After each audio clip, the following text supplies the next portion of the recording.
Assalamualaikum warahmatullahi wabarakatuh. Kami dari kelompok 2 akan memaparkan tentang pelaksanaan penanganan penanggulangan bencana gempa bumi yang terjadi di Pasaman Barat tahun 2022. Sebelumnya perkenalkan, saya Anggun Permata Larasati, NPM 1935154160011. Saya akan menjelaskan sedikit tentang gempa yang terjadi di Pasaman Barat.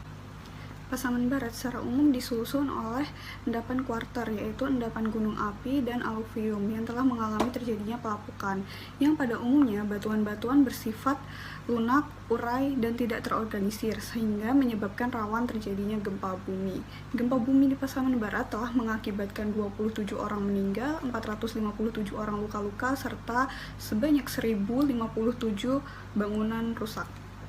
Selain itu, dampak kerusakan juga terjadi pada sarana pendidikan, sarana kesehatan, dan tempat-tempat ibadah.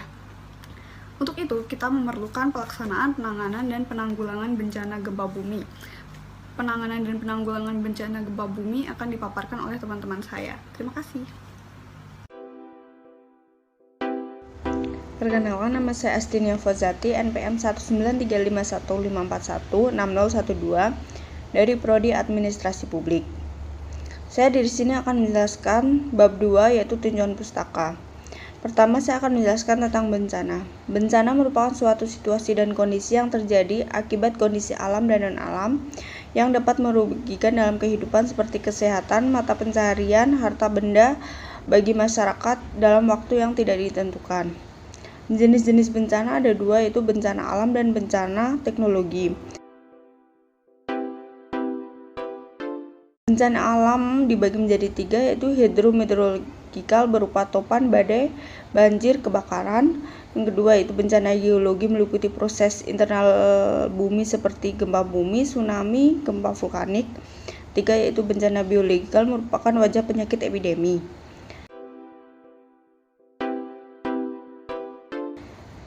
Yang kedua itu jenis bencana teknologi juga dibagi menjadi 3. Yang pertama yaitu kecelakaan industri berupa kebocoran zat kimia, gas beracun, dan radiasi. Yang kedua yaitu kecelakaan transportasi seperti kecelakaan udara, darat, dan laut. Yang ketiga yaitu kecelakaan miscellaneous berupa struktur domestik seperti kebakaran pada non-industrial.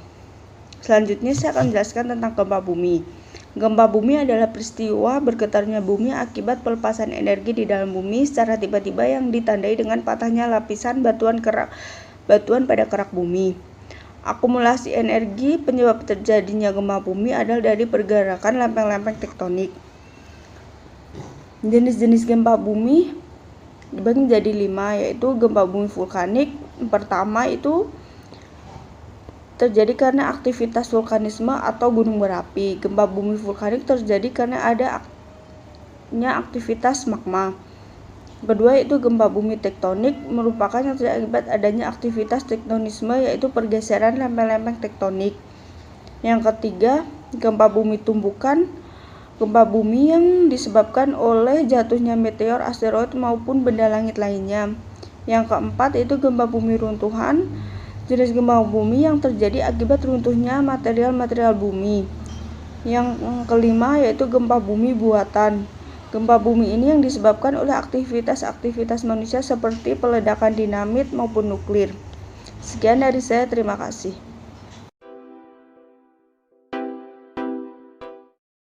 Baik, di sini saya Yuliana Angelin akan menjelaskan pembahasan yang sebelumnya sudah dijelaskan oleh Asti, yaitu manajemen penanggulangan bencana.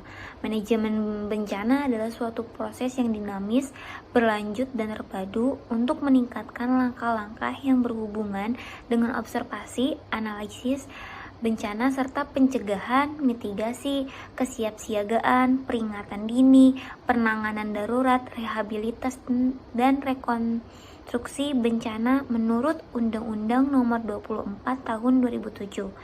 Manajemen bencana menurut University of Wisconsin adalah serangkaian kegiatan yang didesain untuk mengendalikan situasi bencana dan darurat, untuk mempersiapkan kerangka untuk membantu orang yang rentan bencana untuk menghindari atau mengatasi dampak bencana tersebut.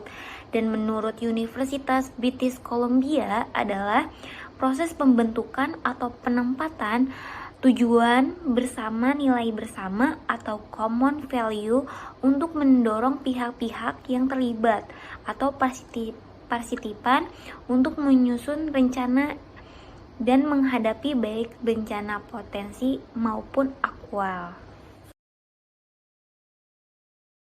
Selanjutnya yaitu tujuan manajemen bencana. Manajemen bencana ini mempunyai tujuan menurut Warfield, yaitu mengurangi atau mencegah kerugian karena bencana. Kedua yaitu menjamin terlaksananya bantuan yang segera dan memadai terhadap korban bencana. Yang ketiga yaitu mencapai pemulihan yang cepat dan efektif.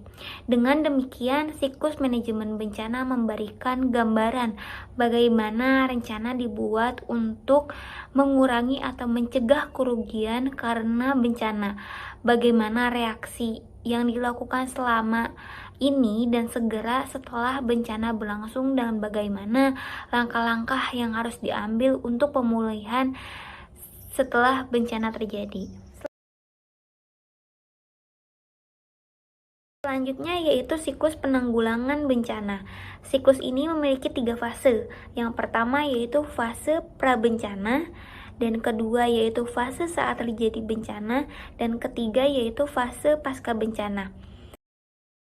Assalamualaikum warahmatullahi wabarakatuh. Nama saya Meldarga Putri dengan NPM 193515416013 akan menjelaskan terkait pembahasan bab 3.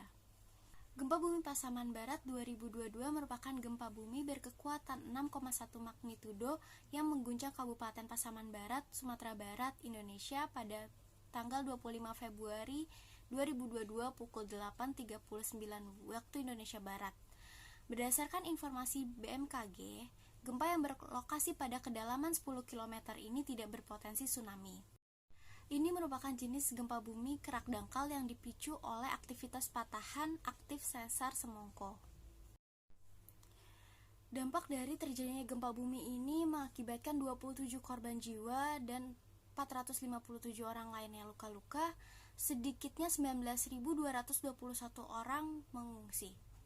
Gempa bumi merusak sedikitnya 2.025 rumah warga di Kabupaten Pasaman Barat dan sejumlah fasilitas umum seperti fasilitas pendidikan, fasilitas kantor pemerintah, tempat ibadah, dan fasilitas kesehatan.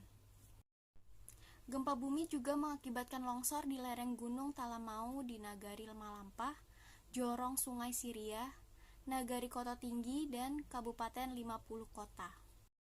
Dalam penanganannya, pemerintah Kabupaten Pasaman Barat segera menetapkan status tanggap darurat bencana alam gempa bumi selama 14 hari, terhitung pada 25 Februari hingga 10 Maret 2022. Selama dalam masa status tanggap darurat bencana, pemerintah Kabupaten Pasaman terus melakukan kegiatan melaksanakan pendataan terhadap pengungsi korban bencana gempa bumi, melaksanakan pengawasan dalam penerimaan dan pendistribusian logistik, melakukan pengamanan dan pengiriman logistik, membantu membersihkan puing rumah warga, melaksanakan evaluasi kegiatan. Selain itu, tindakan yang sudah diambil pemerintah dan stakeholder selama masa status tanggap darurat bencana antara lain evakuasi warga masyarakat, pendirian pos kesehatan, pendirian sanitasi atau MCK, pendirian dapur umum, pembersihan jalan lintas, menyalurkan bantuan logistik, dan mendata rumah warga yang rusak akibat gempa bumi.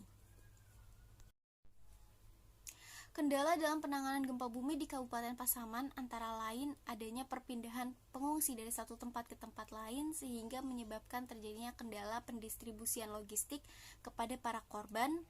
Selain itu, banyak daerah-daerah yang sulit diakses oleh kendaraan roda 4 dan alat berat, dan banyaknya fasilitas yang rusak juga mempengaruhi dalam pelayanan publik kepada masyarakat. Masa transisi pemulihan pasca gempa bumi di Kabupaten Pasaman Barat menjelang akhir tanggap darurat 14 hari bencana gempa bumi. Bupati Beni Utama mengupayakan pengembalian masyarakat yang berada di tenda-tenda pengungsian agar mau pulang menetap di rumahnya masing-masing. Dalam fase ini, dikatakan bahwa bagi yang rumahnya rusak ringan atau masih bisa diperbaiki, dihimbau untuk kembali pulang di tempat tinggal rumahnya. Namun bagi yang rumahnya rusak berat atau hancur akan segera dibuatkan hunian sementara di lokasi di sekitar rumahnya.